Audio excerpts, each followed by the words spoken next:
In front of me is ZTE Blade A35e, and today I would like to show you how you can change and customize your keyboard.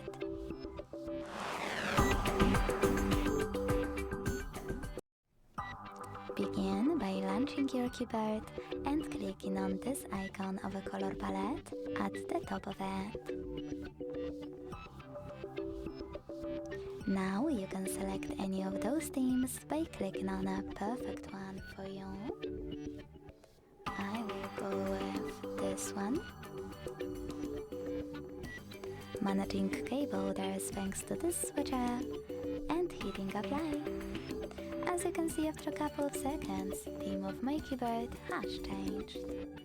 If you want to customize it though, you can do that by clicking on the same color palette. This time selecting this plus under my themes and clicking on any photo you wish to use as your new keyboard's background. Now pinch it to scale, drag it to move and hit next.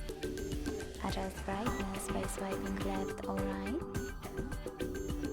Hit done. Manage keyboarders and choose apply. Thanks so much for watching. If you enjoyed this video, leave a like, comment and subscribe. Bye!